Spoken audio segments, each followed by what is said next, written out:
사람을 영적으로 신령한 측면에서 한 세 종류의 사람으로 생각해 볼 수 있겠습니다. 첫 번째 사람은 자연인입니다. 육신의 사람. 그 마음에 이르기를 하나님이 없다고 생각하면서 사는 사람들이겠지요. 예수님이 마음에 없는 사람입니다. 두 번째 사람은 예수를 믿기는 하지만 예수님이 자기를 지배하는 것이 아니라 자기가 삶을 지배하는 사람입니다. 자기 노력으로, 자기 능력으로 살려고 하는 그런 사람이겠지요. 예수를 믿는다고는 하지만 신앙은 장식품에 불과한 것이고 자신의 삶에 대한 아무런 영향이, 신앙적인 영향이 미쳐지지 않는 그런 삶이 아닌가 생각을 해보게 됩니다. 세 번째로는 성령의 사람일 것입니다. 주님의 지배하심과 다스리심이 뚜렷하게 나타나는 그런 사람들일 것이고요. 오늘 본문 말씀은 바로 이 세 번째 사람을 세우는 장면이지요. 예수 없는 사람을, 육신의 사람을, 자연인을 어떻게 성령 충만하게, 또는 형식적인 그리스도인들을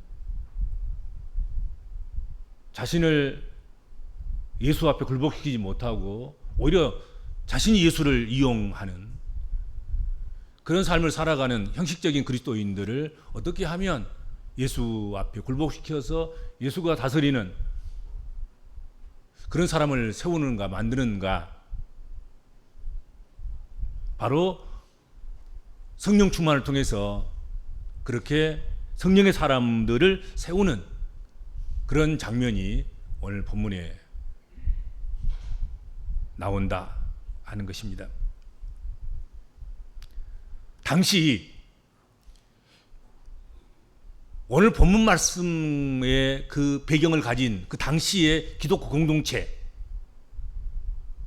예수 공동체, 그것은 안팎으로 어떻게 보면 위험에 노출되어져 있었다 하는 것이죠. 가장 큰 위험은 무엇이었습니까? 마가 다락방에 모여있던 그 무리들이 위험한데 그 위험이 어떤 것이었습니까? 예수가 없다는 거예요. 예수 때문에 모였고 예수 때문에 지금까지 유지되어 왔던데 예수가 없는 거예요. 예수 어디 가셨습니까? 승천하신 거지요. 주님이 승천하심으로 말미암아서 리더의 부재가 있었다 하는 것이죠. 이게 초대교회의 가장 큰 위험이었죠. 그렇지 않습니까? 예수가 계시다면 아무 문제가 없어요. 근데 예수 그리스도께서 승천하셔버린 거예요. 그리고 다른 하나는 예수 공동체를 핍박하는 위험에 노출되어져 있었다 하는 것입니다. 예수 그리스도가 우두머리가 제거된 상태 속에서 우두머리를 제거한 사람들이 그 졸개들을 제거하지 않으려고 그냥 내버려두는 그런 실수를 범하지는 않지요.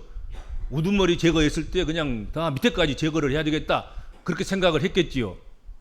그러면 당장 위험성이 뭐겠습니까? 예수 공동체에 핍박이 몰려온다는 것이죠. 그런데 이 두 위험을 해결할 수 있는 길을 주님께서 약속하셨는데 그것은 예수 공동체, 제자 공동체가 성령의 충만함을 받는 것이다 하는 것입니다.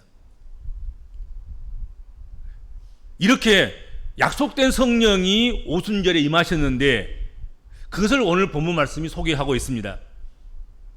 그래서 오순절 약속의 날, 약속의 성령이 임하시는 그 모습이 어떤 모습이었는가를 한 서너 가지로 생각을 해보도록 하겠습니다. 첫째로 저희가 다 같이 한 곳에 모였다. 성경은 그렇게 말씀하고 있습니다. 그들은 한 장소에 모였습니다. 뭐 떠날 사람 떠난 것이 없고요. 500명이 한꺼번에 모았는데 380명은 떠났고요. 120명이 남아서 120명이 마가 다락방에 들어온 거예요.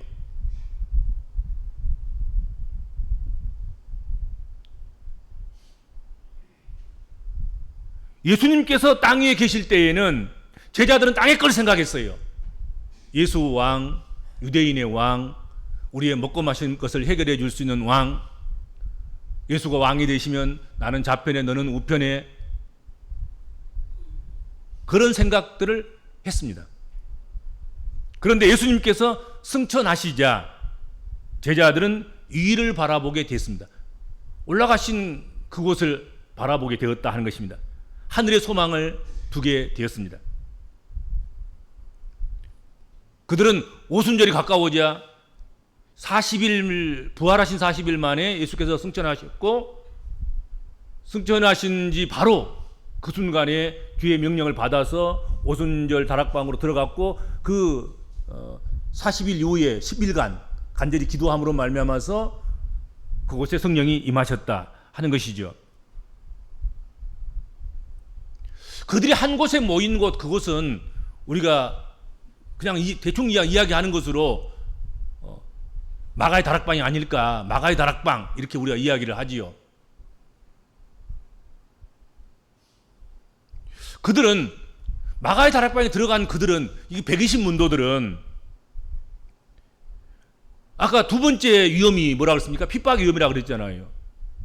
핍박의 위험이 있을 때 그 큰 위험을 감수하면서까지 주의 말씀에 순종해서 마가 다락방에 120명이 함께 들어간 거예요. 그러니까 함께 다 몰살당할 수도 있다는 얘기를 지금 할 수 있단 말이죠. 그렇잖아요. 근데 그 위험을 무릅쓰고 120문도가 마가 다락방 한 곳에 모였다 하는 것입니다.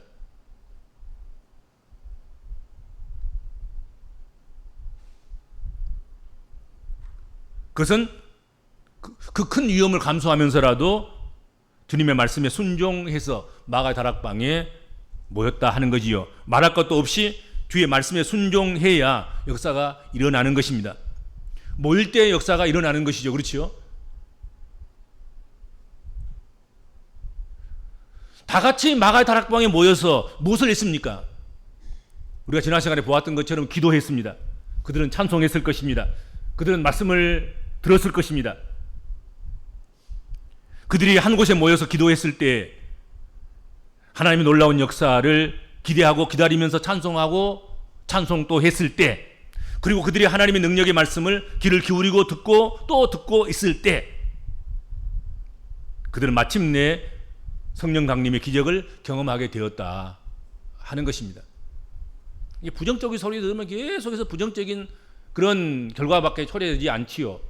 믿음의 말을 듣고 말씀을 묵상하고 말씀이 이런가 하여 날마다 상고하고 그리고 찬송하고 기도하고 그러면 긍정적인 역사가 일어나는데, 기적이 일어날 텐데,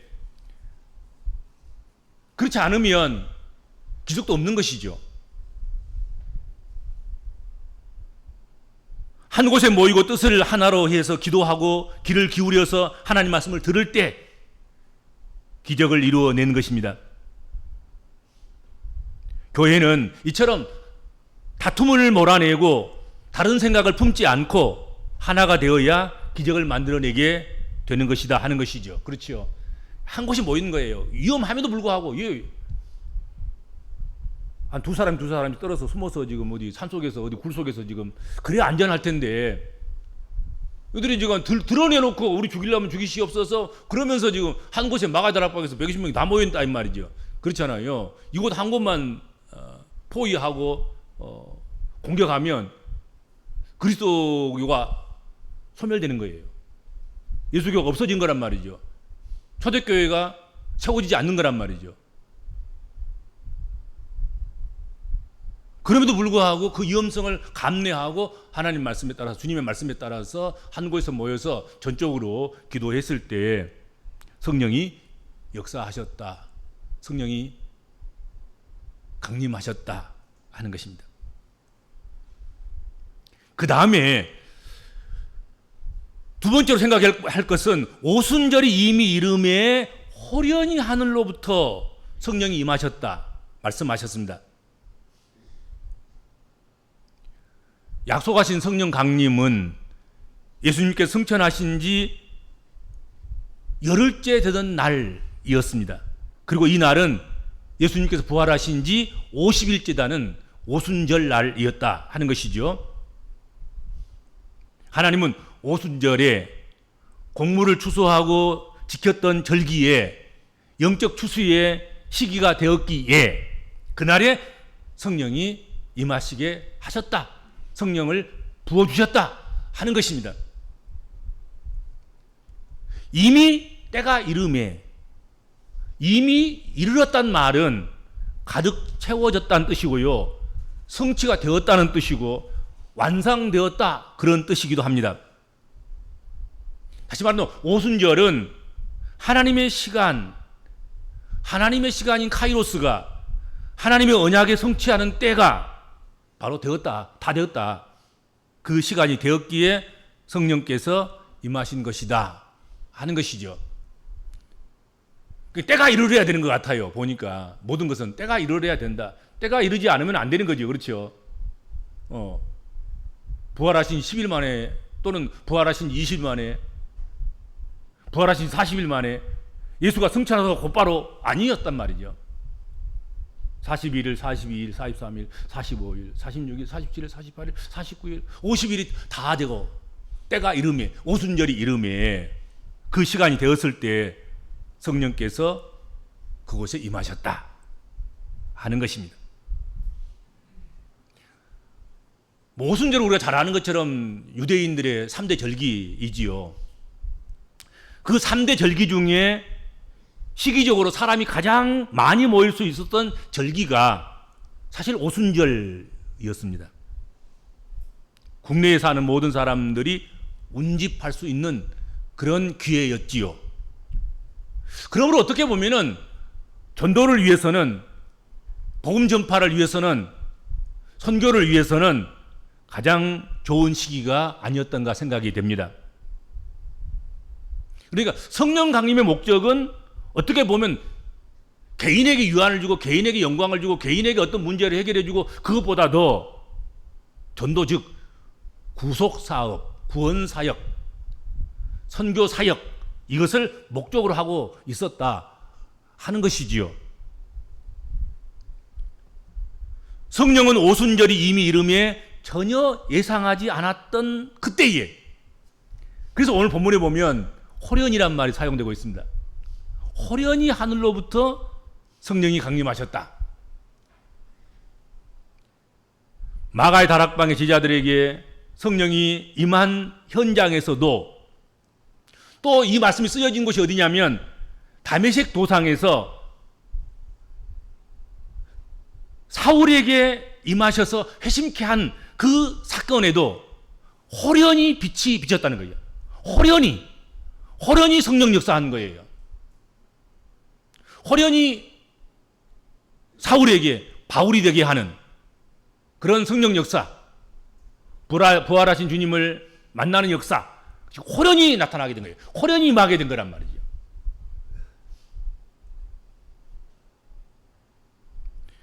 마가의 다락방의 제자들에게 성령이 임한 현장에서, 그리고 다메섹 도상에서 임한 성령은 호련히 임하셨다. 그 단어가 동일해요. 사도행전 9장 3절 한번 볼까요? 사도행전 9장 3절. 사울이 길을 가다가 다메섹에 가까이 이르더니 호련히 하늘로부터 빛이 그를 둘러 비추는지라. 똑같은 말 다 호련히. 오늘 본문에도 호련히, 성령이 호련히 임하셨습니다. 그리고 다메섹 도상에서도 호련히 빛이 비친 거예요.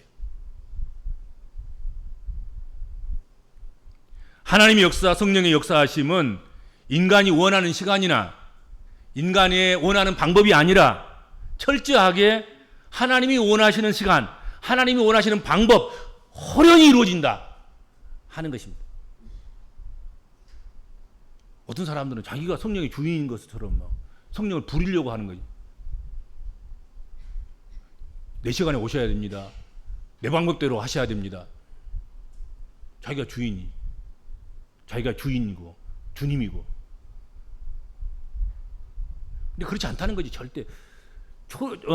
사도행전에 임하시는 성령은 주도권이 하나님께 있어요. 철저히 하나님 시간인 거예요. 오순절 때가 이미 이르렀을 때, 그리고 호련히 그때 이 말이라고 생각도 못한 거예요. 제자들은 이런 방법으로 오실 줄은 꿈에도 생각하지 못한 거예요. 그냥 호련히 오신 거야. 호련한 시간에 호련한 모습으로 호련한 방법으로 호련한 역사를 이루신 거란 말이죠.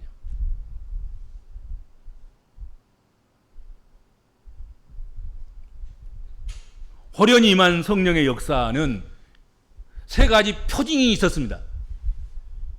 세 가지 표징. 첫째는 급하고 강한 바람 소리. 급하고 강한 바람 소리 같은 것. 그것이 표징이었습니다. 성령 역사는 호련히 역사하였는데 급하고 강한 바람 소리 같은 것이 있었다는 거지요.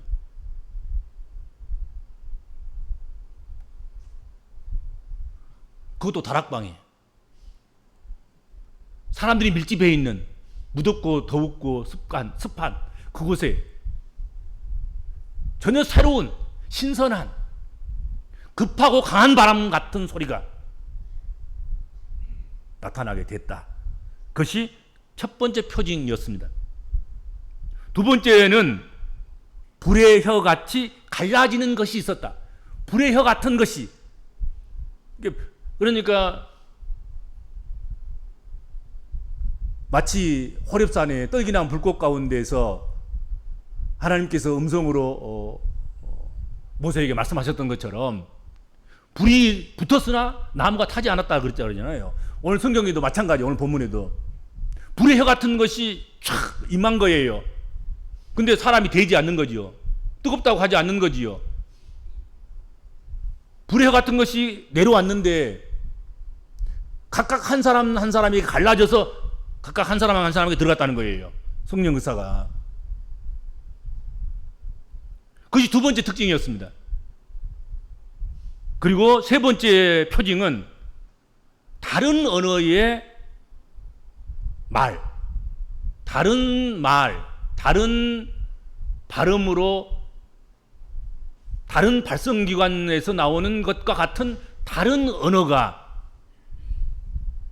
거기 기도하는 사람들에게, 한 사람 한 사람에게 임했다 하는 것입니다.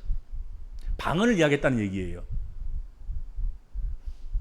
그런데 사도행전 오늘 본문에 나오는 이 방언은 확실하게 언어 구조를 가지고 있는, 발성 구조가 정확하게 그렇게 활용돼서 사용되는, 들으면 무슨 말인지 알아먹었던 그런 방언이었단 말이에요.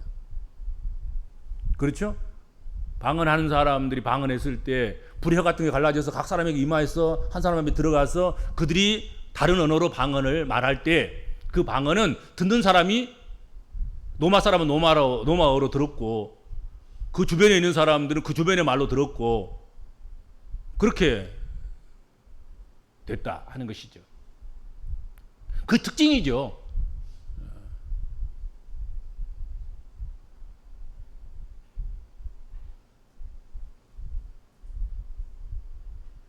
마가다락방에 모여있던 사람들은 하늘로부터 불어오는 급하고 강한 바람소리 같은 것을 들었습니다.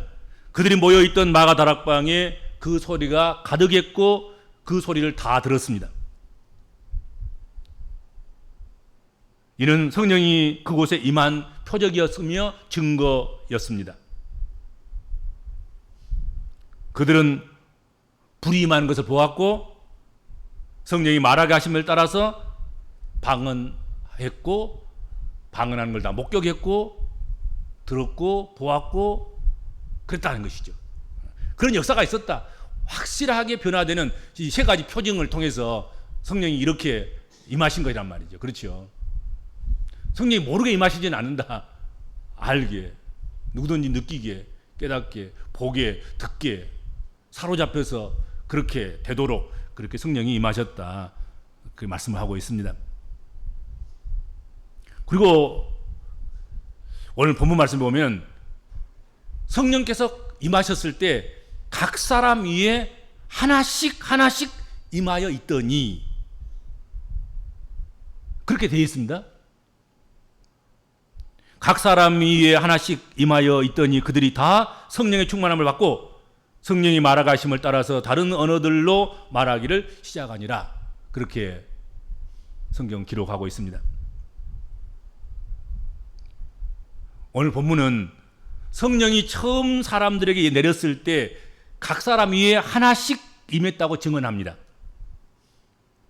각 사람 위에, 이 표현은 헬라어로 헤카스토스라는 말이 사용되었습니다. 헤카스토스. 성령이 120명이 모인 그 방 안에 무차별적으로 마구 임한 것이 아니라 전체적으로 충만한 분위기 속에서도 각 사람 위에 하나씩 그렇게 질서정연하게 임했다 하는 것입니다. 헤카스토스는 각 사람 위에 하나씩 임한 성령 역사를 의미합니다. 그렇게 헤카스토스, 각 사람 한 사람이 임한 성령의 역사는 제자들이 각각 자기가 살아보지 않는 주변의 지역의 언어들을 말하는 것으로 나타나게 되었다. 자기가 한 번도 가서 말해보지도 않고 살아보지도 않고 그들과 함께 떡을 먹고 물을 마시고 그래보지도 않는 지역, 한 번도 가본 적이 없는 거야. 그러니까 그 언어에 대해서 한 번도 들어본 적도 없는 거야. 그런데도 불구하고 말하게 된 거란 말이죠. 성령이 역사하셔서 방언을 말했다는 거지요. 그리고 아주 질서정연하게 각 사람 한 사람에게 아주 질서정연하게. 성령은 막 그냥 뭐 버금을 품고 막 어떻게 막 이상해지고 막 정신이 넉나가고 막 그런 것이 아닌 거예요. 성령이 임하면 오히려 정신이 또렷해지는 것이죠. 내가 할 일을 하게 되고 자신을 발견하게 되고 자신이 성령에 의해 쓰여지고 있다는 사실에 대해서 감격하게 되고 그런 것이죠. 그렇죠?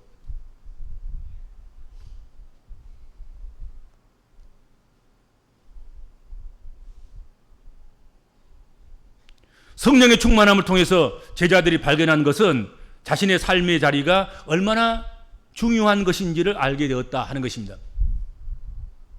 나에게만 주신 사명이 있다는 거지요. 나의 가정에게만 주신 사명이 있습니다. 나의 교회에만 주신 사명도 있습니다. 이것이 중요한 것을 우리는 잊지 말아야 하겠다 하는 것입니다. 그러니까 안 갔어도 내 있는 자리에서 가보지 않는 그곳의 말을 내가 한 거예요.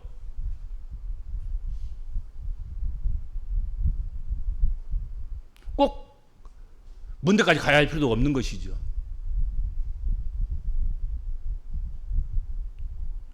그곳에 모였던, 예루살렘에 모였던 사람들이 그 마가다락방에서 울려 퍼지는 그 소리에 따라서, 방언에 따라서 각각 자기가 사용하던 그 언어대로 하나님의 말씀을 이해하게 되고 깨닫게 되고 알게 되고 그렇게 된 거란 말이죠. 그런 거예요. 그것도 아주 실서정연하게 그렇게 된 것이다 말씀하고 있습니다. 성령께서는 이렇게 각 사람 한 사람 위에 갈라져서 임하셨다. 몽땅 무더기로 뭐 어떻게 한 것이 아니라 각각 한 사람을 각각 맞는 지역의 방언을 하게 하시고 그리고 그렇게 각각 모여든 사람들이 그 방언을 다 들을 수 있고 이해하고 깨달을 수 있도록 그렇게 역사하셨다 하는 것이죠. 오늘 우리에게도 마찬가지 아니겠는가? 성령이 역사하셔서 우리를 사용하신다고 하면 갈라지는 것이 각각 임하실 거란 말이죠. 내 있는 자리에서, 내가 기도하는 자리에서 내가 할 사명을 감당하도록 하기 위해서 그것을 하나님께 주실 것이고 그거 감당하면 되는 것이다 하는 것이죠. 그렇죠? 그 이야기하고 있는 것입니다. 내 일만 잘하면 되는 거예요. 근데 뭐 남의 일까지 걱정하면서 자기는 전혀 하지 않는 이런 오류에 빠지면 안 되는 것이죠.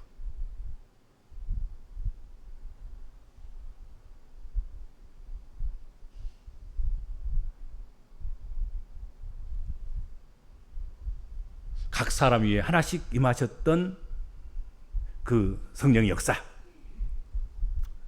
오늘 우리 믿음의 권속들 각자에게도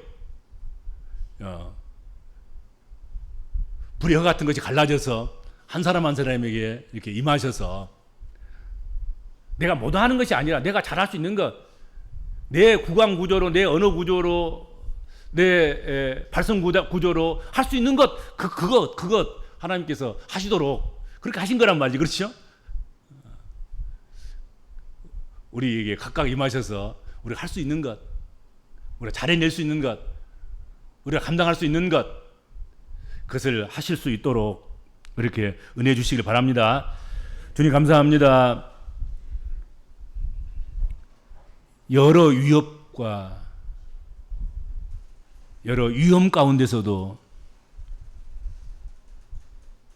주의 약속을 믿고 의지하면서 한 곳 다락방에 모여서 기도에 전혀 힘쓰고 있을 때 약속한 성령이 호련히 임하셨고